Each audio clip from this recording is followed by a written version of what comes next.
Mustafa balligh maqasidana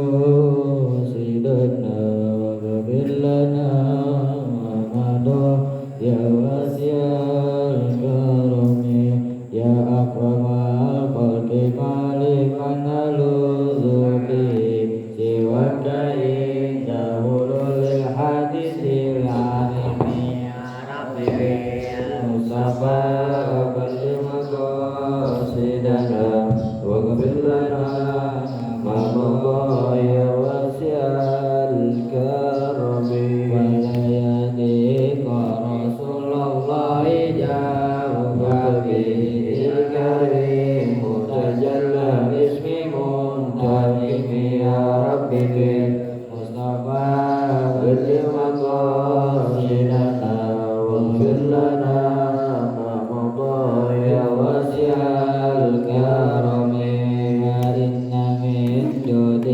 dunia wa dharatara wa min ulumika ilmal lahi wal qalami ya Rabbi bil Mustafa balligh maqasidana wa ghfir lana ma madha ya wasi'al karami ya nafsu la tabnati min zalati azumatina kabaira fi ghufranika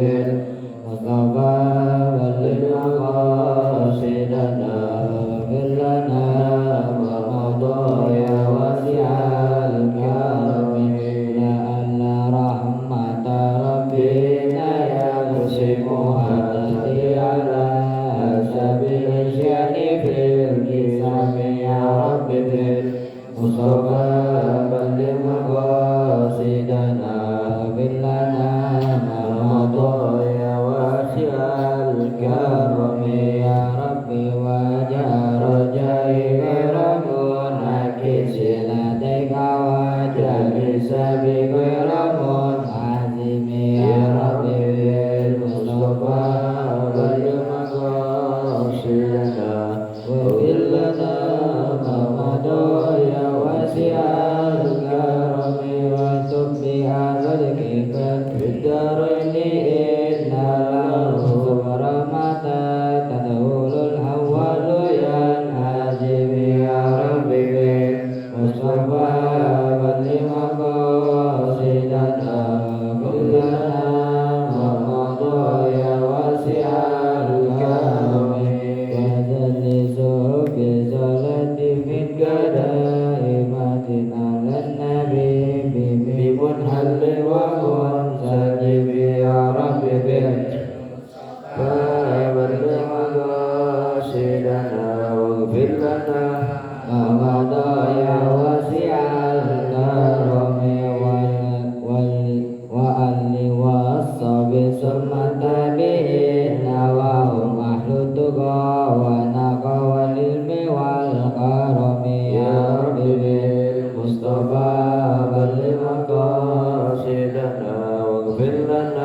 والدعاء إلى الهدى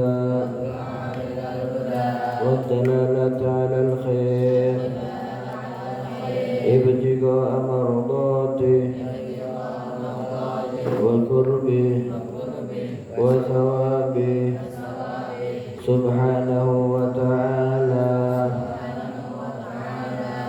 Bismillahirrahmanirrahim. Al-Fatihah Masyayikhina An-Nafus khusus ila Ruh al-Habib Ahmad Nasyir Muntah Al-Haddad wa Sayyid Syekh Muhammad bin Ali Al-Hakim Hafizahullah Ta'ala wa Rafiyatan Nasihah Al-Fatihah A'udhu billahi syaitanir rajim. Bismillahirrahmanirrahim. Alhamdulillah Rabbil Alamin Ar-Rahmanir Rahim Maliki Yawmiddin Iyyaka na'budu wa iyyaka nasta'in Ihdinas siratal mustaqim Siratal ladzina an'amta 'alaihim ghairil maghdubi 'alaihim waladdallin. Bismillahirrahmanirrahim. Hari ini kita pengen ngaji sedikit tentang kurban. Nanti hidup berapa lama di dunia? 18 tahun. Arti kurban itu apa? Hah? Memotong hewan ternak. Kurban itu diambil dari bahasa Arab ro, ba, alif, lam. Kurban artinya mendekatkan diri kepada Allah. Kita pengen ngaji tentang kurban. Di sini ada ada step-step yang pengen kita lewatin. Yang pertama definisi kurban, waktunya, hukum, penyembelihnya siapa, syarat hewan, keutamaannya apa, cacat-cacat pada hewan, 8 sunnah ketika memotong, ke-9 perbedaan antara kurban wajib dan sunnah, yang ke-10 permasalahan kontemporer, permasalahan yang ada sekarang. Nah pengen nanti catat semua nih, jadi ntar anda tanyain langsung setiap habis pelajaran nanya, iya definisi kurban itu apa? Walaupun nanti nggak megang kitab, tapi bakalan ditanyain. Yang pertama definisi kurban. Wal udhiyah ma'khudha min ad-dhahwa wa hiya awwalun nahar. Menurut bahasa Arab kurban itu, udhiyah itu menurut bahasa Arab itu awal nahar, pertama siang, permulaan siang. Jadi sangat terang, itu dalam bahasa Arab udhiyah artinya sangat terang. Tapi menurut syariat apa nih yang dimaksud kurban? Kalau di Indonesia kurban, kalau bahasa Arabnya udhiyah. Apa ini maksudnya? Huwa ma yudbahu minan na'am. Hewan ternak yang dipotong. Hewan ternak yang dipotong. Buat apa? Taqarruban ilallah, mendekatkan diri kepada Allah. Jadi kurban itu apa? Hewan ternak yang dipotong untuk mendekatkan diri kita kepada Allah. Kapan dipotongnya? Yaumal Aid, di hari Idul Adha. Itulah Idha tanggal berapa? Tanggal 10 Dzul Hijjah. Sekarang tanggal 1 Dzul Hijjah. Berarti 9 hari lagi ada yang namanya hari pemotongan yang dinamakan dengan Yaumul Aid, hari Idul Adha. Kapan lagi bisa motong dan dinamakan sebagai kurban? Wa ayyamut tasyrik, dan hari-hari tasyrik. Hari tasyrik itu hari 11, 12, 13 dari bulan Dzul Hijjah. Tadi apa? Kurban itu apa? Hewan ternak yang dipotong untuk mendekatkan diri kita kepada Allah. Hewan ternaknya ini apa? Ulama ngejelasin jatuh. Ulama ngejelasin katanya hewan ternaknya cuma yang pertama al-ibil, unta. Yang kedua al-bakar. Bakar itu sapi. Terus dikiasin sama sapi itu kerbau. Habis itu domba, habis itu kambing kacang. Tahu domba kambing kacang gak bedanya? Kambing kacang yang kambing ke Indonesia tuh, domba yang bulunya tebal itu loh. Itu namanya domba. Yang terakhir kambing kacang. Selain domba, kambing kacang, kerbau, sapi, sama onta, namanya bukan hewan ternak yang dipotong ketika kurban. Kayak apa contohnya? Ada sapi hutan. Sapi hutan apa? Bukan sapi hutan. Bukan. Itu tuh apa namanya sapi hutan? Zebra, ya, sebutan itu zebra. Terus kancil, kancil kan mirip sama kambing, tapi enggak. Jadi kalau ada orang ngomong, kita kurban pakai kancil, kagak bisa. Yang pertama hewan ternaknya udah ditentuin. Yang kedua, buat apa nih? Buat takarruban ilallah, mendekatkan diri kita kepada Allah. Terus kalau ada orang motong di hari Idul Adha atau hari tasyrik yang tadi 11, 12, 13 Dzulhijjah, motong, dia ngomong aneh, motong ini buat makan, namanya kurban bukan? Bukan. Atau dia motong ini pengen dijual, namanya kurban bukan? Bukan. Nah, yang namanya kurban mendekatkan diri kepada Allah, bukan buat dimakan, bukan buat dijual, tapi untuk mendekatkan diri kita kepada Allah. Ya. Kapan potongnya? Yaumun Nahri, di hari Idul Adha. Dan kapan mulainya waktunya nih? Mulainya dijelasin sama ulama, ba'da tulu'i syamsi, setelah matahari terbit. Wa madha qadru rak'ataini khafifataini wa khutbataini. Khafifataini aidan. Ba'da tulu'i syamsi wa madha qadru rak'ataini wa khutbataini khafifataini. Setelah matahari terbit, terus ada selang beberapa waktu, sekiranya itu kalau kita sholat 2 rakaat sama 2 khutbah yang sama-sama pendek, itu selesai. Sholat 2 rakaat sama khutbah 2 rakaat, khutbah 2 rakaat, 2 rakaat, 2 khutbah paling lama berapa ya? Paling cepat berapa ya? 5 menit. Sholat 2 rakaat 3 menit, kira-kira 8 menit setelah dulu syamsi matahari terbit, kira-kira aja, kira-kira, tapi lebih bagusnya 15 menit, 20 menit setelah matahari terbit. Okay. Sampai kapan waktunya? Sampai sebelum terbenam matahari di hari terakhir hari tasyrik. Jadi berapa hari potong tuh? 4 hari. Sebelum terbenam matahari tanggal 13 belum terbenam matahari, masih bisa kita memotong dan niat untuk kurban. Ya, paham ya? Kurban itu apa? Hewan ternak yang dipotong untuk mendekatkan diri kita kepada Allah di hari Idul Adha dan Ayyamut Tasyrik 11, 12, 13 Dzulhijjah. Itu pengertian definisi kurban. Artinya kurban ini udhiyah kalau bahasa Arabnya, tapi di Indonesia udah kurban artinya berkorban gitu ya. Terus sebelum tadi kita juga udah ngomong waktunya kapan?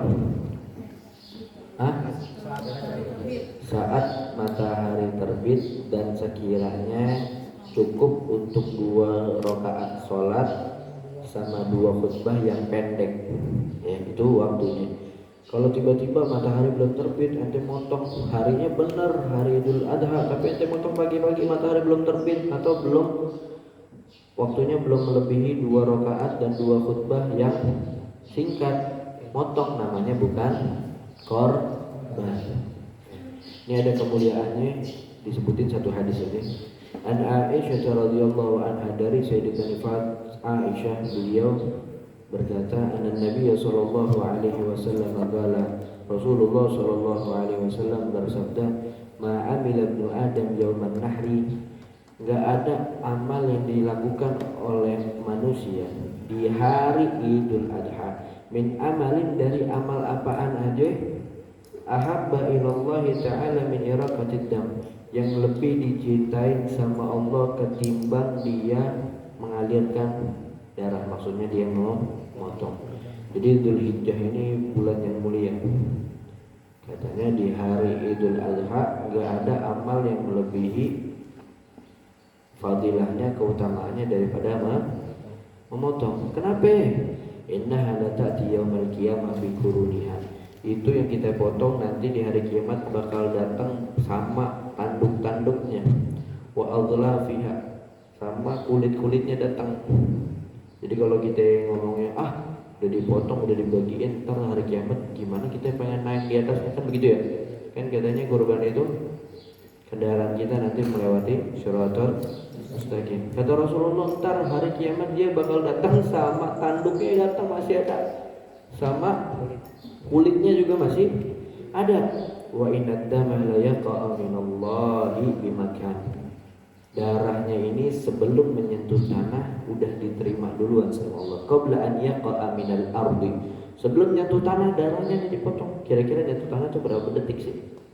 Potong. Kalau ayam palingan kan gini, darahnya baru lama baru turun, ya kan? Tapi kalau kambing begini doang, sebelum darahnya nyentuh tanah, darahnya itu udah diterima duluan sama Allah. Makanya kata Rasul, sabda Rasul, fatibu biha nafsan.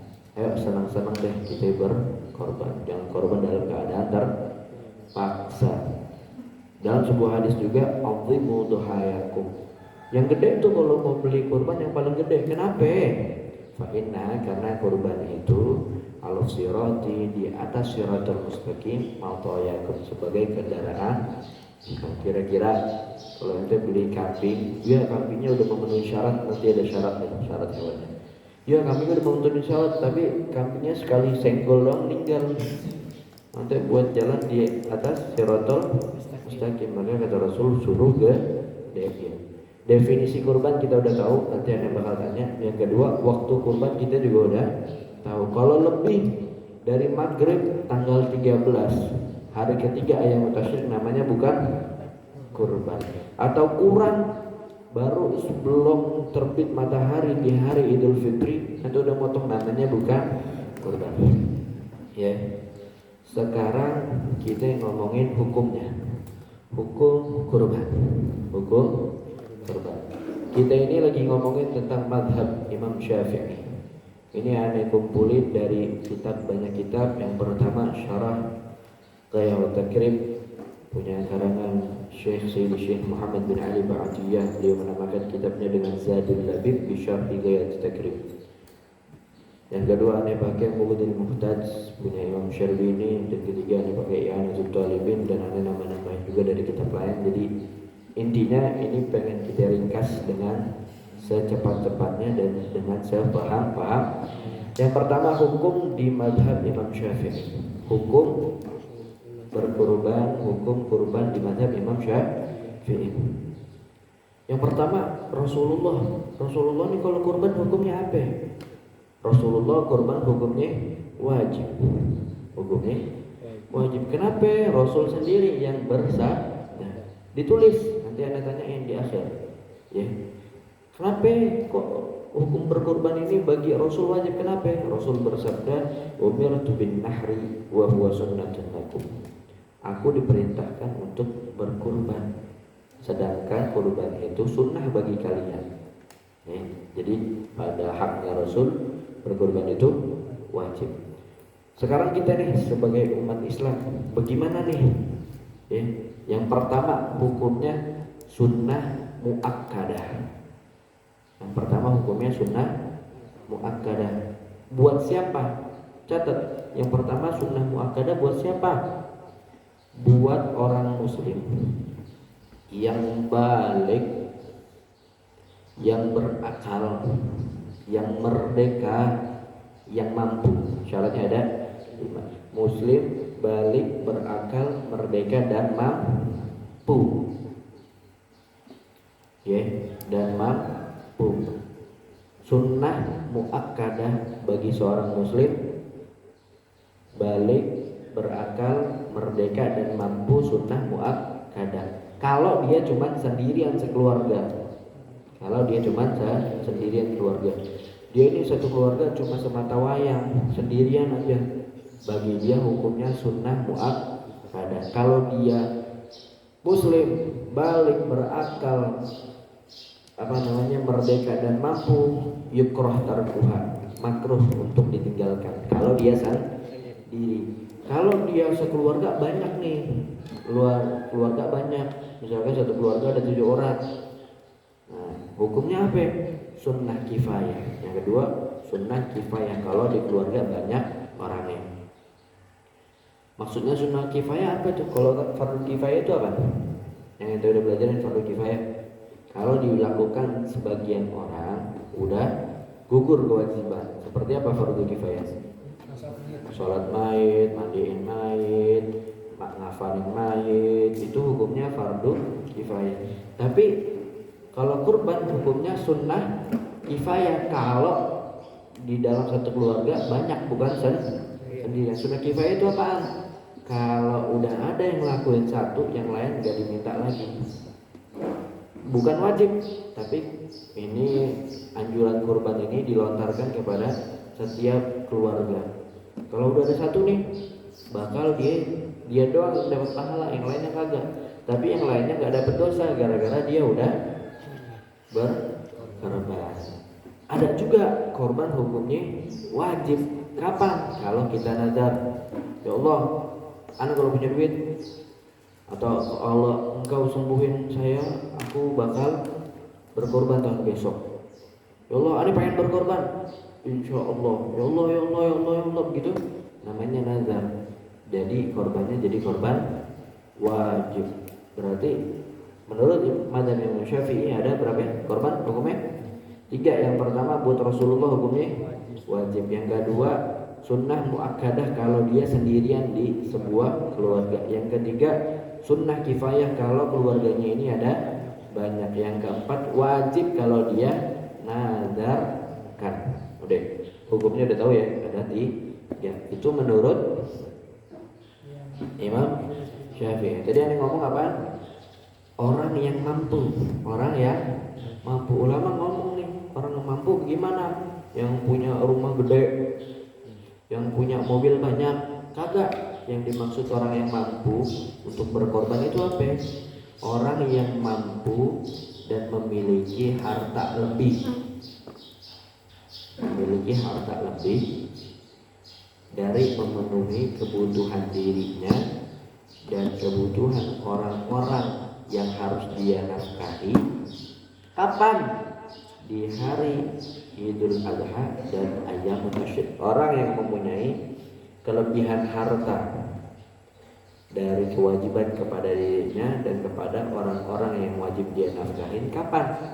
Di hari Idul Adha sama Ayyamut Tasyrik. Jadi orang yang mampu untuk berkorban siapa? Orang yang memiliki harta lebih buat dirinya dan buat orang-orang yang wajib dinafkahinya. Kapan? Di hari Idul Adha sama Ayyamut Tasyrik. Jadi 4 hari dia punya duit lebih, hukumnya dia disebut orang yang mampu. Kalau kita bilang orang mampu di Indonesia orang yang punya rumah gede, enggak ya. Jadi yang mampu cuma segitu aja.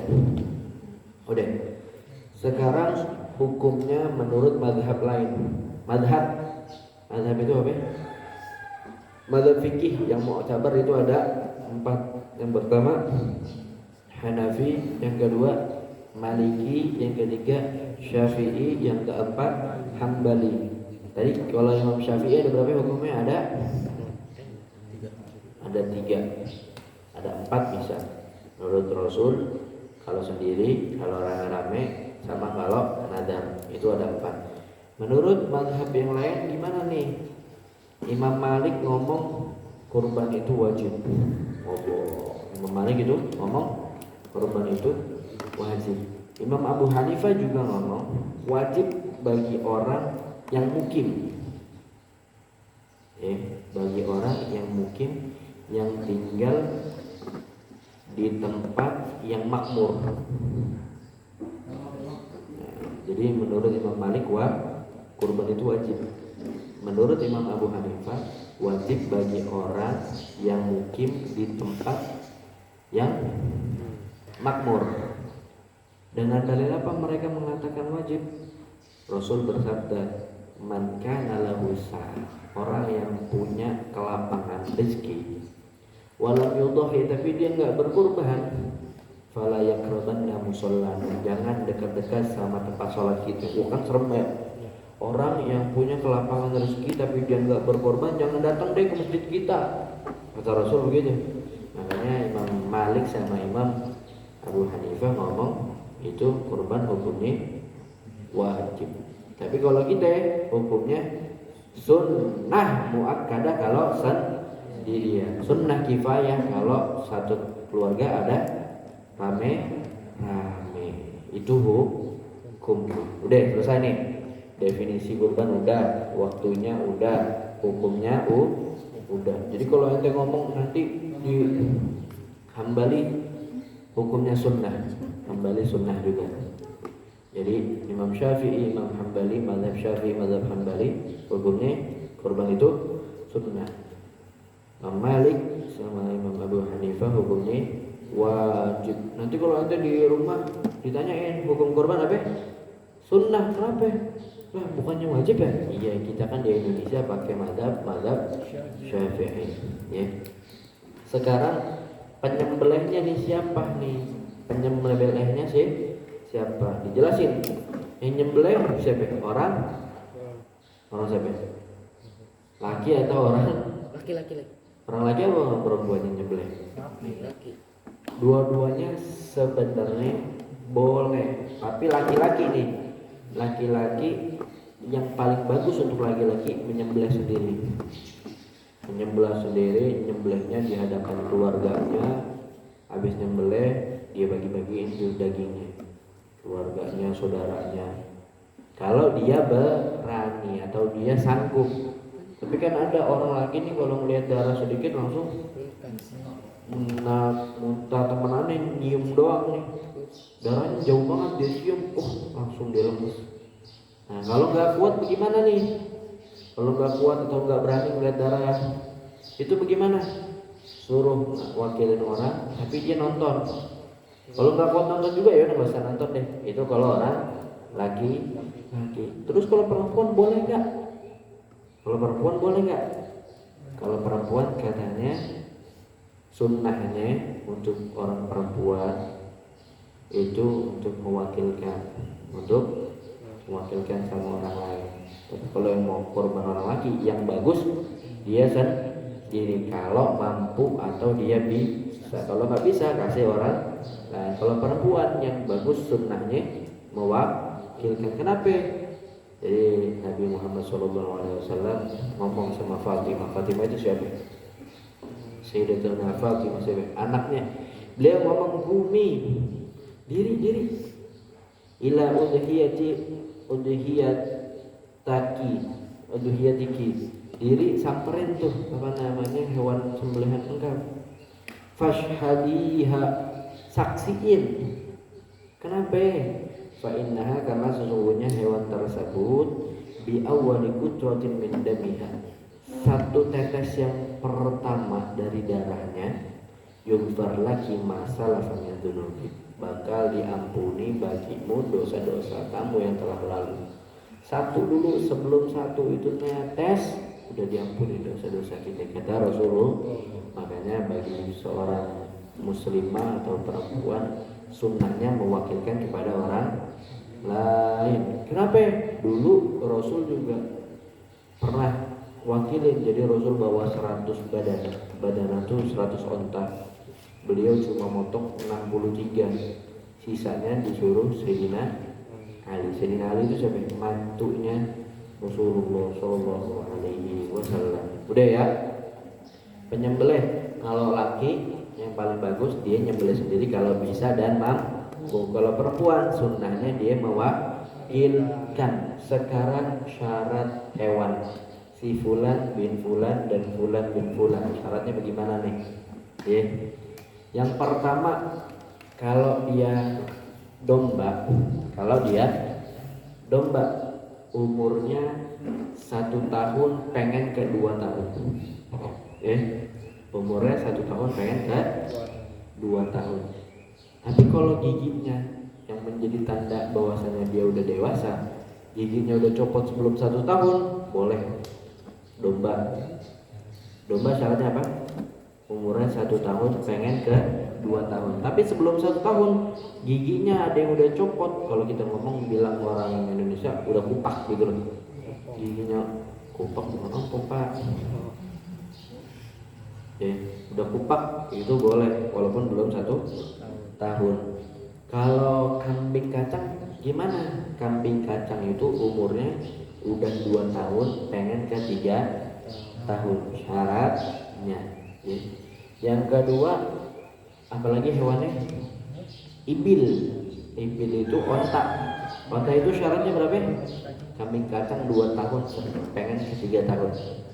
Yang kedua onta ini udah berapa umurnya? 5 tahun pengen ke 6 tahun.